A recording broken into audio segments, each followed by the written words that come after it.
ሰላም ጤና ይስጥልኝ እንደምናችሁ ውድ የቻናላችን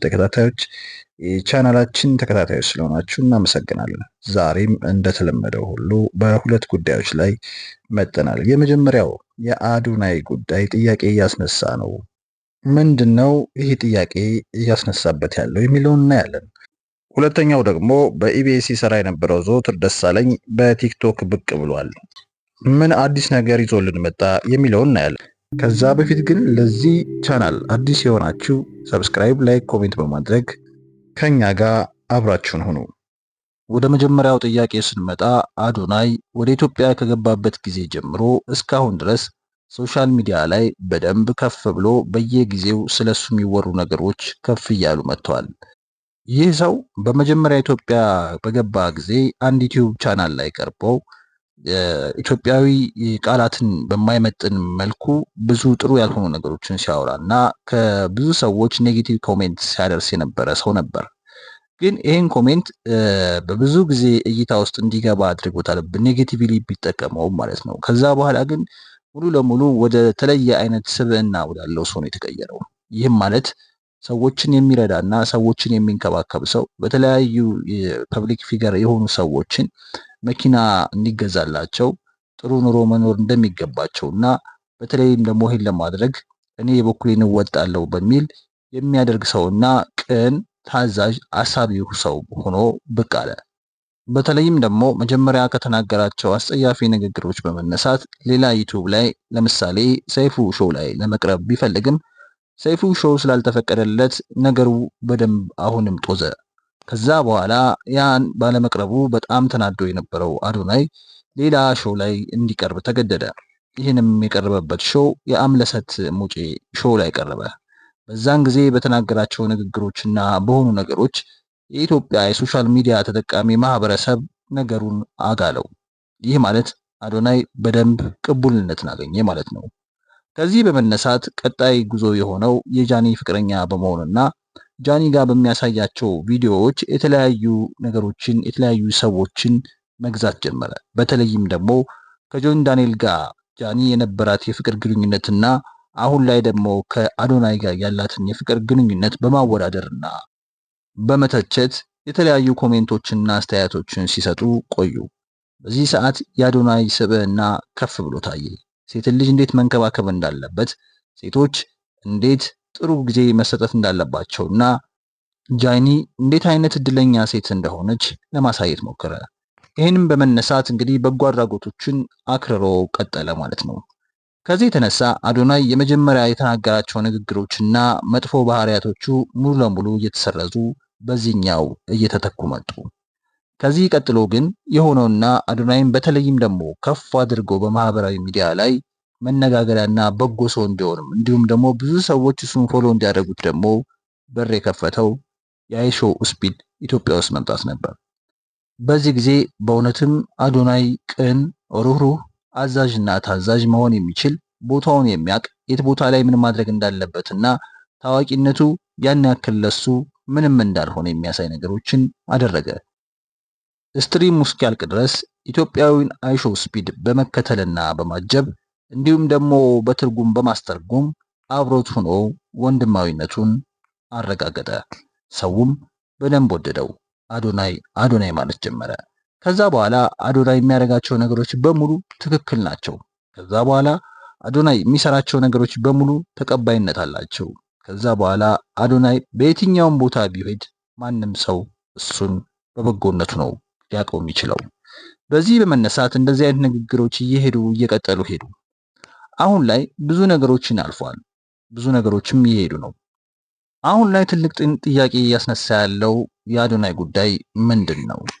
በተለይም ደግሞ ሲድሮ የሚባል አፕሊኬሽን ዲቨሎፕ ከሆነ በኋላ ሲድሮ የሚባለው አፕሊኬሽን ልክ እንደ ቲክቶክ አካውንት መክፈል የሚችልና በደንብ ቲክቶክ አካውንት ሊተካ የሚችል አፕሊኬሽን ነው ሲል አስተዋውቆ ነበር።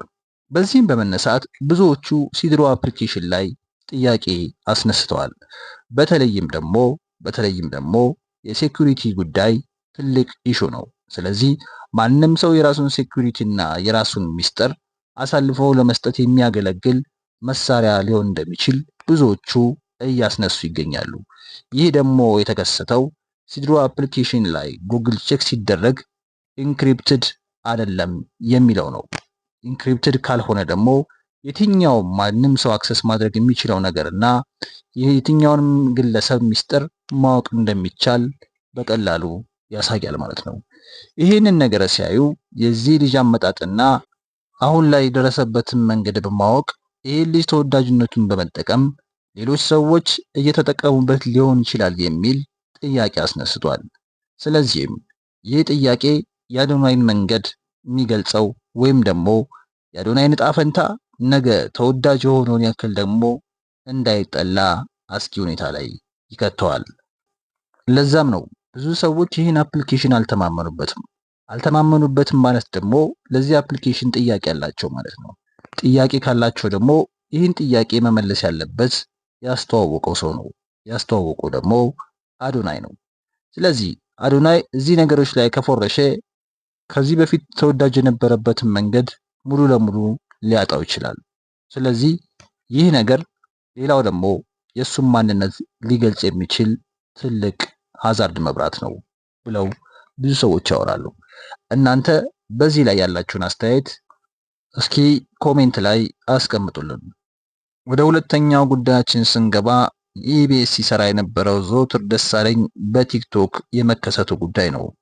ሰሞኑን ቲክቶክ ላይ 2 ቪዲዮዎችን ለቋል። ሚስተር ዚ የሚል ስም ያለው ቲክቶክ አካውንቱ ላይ እኔ ዘወትር ደሳለኝ ነኝ፣ ይሄ የኔ አካውንት ነው፣ በዚህ ፎሎ አድርጉኝ፣ እንዲሁም እሁድ 1 ሰዓት እንገናኝ የሚል መልእክት አስቀምጦ ሄዷል። ዘወትር ደሳለኝ እንግዲህ ኢቢኤስ ላይ በሚሰራበት ሰዓት በመጀመሪያዎቹ የስራ ቀናቶች ወይም የስራ ጊዜያቶች ብዙ ሰው ላይ ትኩረት የሚያደርግ ሰው አልነበረም እና እንዲሁም የሚሰራቸው ትንሽ ወጣ ያሉ ካራክተሮች ስለነበሩ ሰዎች ላይ ተወዳጅ ያልነበረ ሰው ነበር። ቀስ በቀስ ግን የሰውን ቀልብ በመግዛትና በተለይም ደግሞ ፈረንጁ ጎረቤቴ በሚለው ፕሮግራም ምን ያክል ከውጭ ሀገር ዜጎች ጋር ኮሚኒኬት ማድረግ እንደሚችል ኮሚኒኬሽኑም፣ ስርዓቱም፣ ዲሲፕሊኑም በደንብ ፕሮፌሽናል እንደነበር ያስታውቅ ነበር። በዛኔ የሰዎችን ቀልብ መግዛት ቻለ። እንዲሁም የተለያዩ የኢቢኤስ ፕሮግራሞች ላይ ሲገባና ሲሰራ ሁሉንም በብቃት እየተወጣ መጣ። ስለዚህ ህዝብ ወዲያውኑ ተቀባይነቱን በደንብ ከፍ አደረገለት። ዘወትር ደሳለኝ በተለይም ደግሞ ባህላዊ ውዝዋዜ እንዲሁም ዘመናዊ ዳንስን በማድረግ ከየትኛውም አይነት ሰው ጋር ኮሚኒኬት ማድረግ እንደሚችልና የትኛውንም ፕሮግራም መምራት እንደሚችል አሳየ፣ አስመሰከረ። ቀስ እያለ ሁሉን ነገር ኮንትሮል ማድረግ ጀመረ። ይህ በሆነበት ሰዓት ግን ድንገት ከኢቢኤስ ቲቪ እንደወጣና ስራ እንደለቀቀ ተነገረ። በዚህ ሰዓት ይህን የመሰለ ሰው ኢቢኤስ ቲቪ ማጣቱ ትንሽ አስደንጋጭ ሆነ። ሰውም ምን ሆኖ እንደሆነ ምንም አይነት መረጃ ያገኘው ነገር የለም። በተለይም ደግሞ አርቲስት ነፃነት ወርቅነህ በሞተበት ሰዓት ካሜራ ላይ ያለመታየቱ አነጋጋሪ ሆኖ ነበር። በእርግጥ የቀብር ስነ ስርዓቱ ላይ ተገኝቷል። እንደ ማንኛውም ሰው ግን ካሜራ ላይ መታየት አልፈለገም። ዘወትር ደሳለኝ ዝምታን ብቻ ነው የመረጠው። ለምን እንደለቀቀ፣ ለምን እንደወጣ፣ በምን ምክንያት እንደወጣ አንድም ሰው የሚያውቅ ሰው አልነበረም። አሁን እንግዲህ እሁድ 1 ሰዓት ላይ ታገኛላችሁ ብሎ ወስቷል። ስለዚህ ምናልባትም የወጣበትን ምክንያትና ምን ሊሰራ እንዳሰበ ሊያሳውቃል የሚል መረጃ ደርሶናል። ለዘወትር መልካሙን ሁሉ እንመኛለን። ዛሬ የነበረን ይህ ነበር። ሰላም ቆዩን።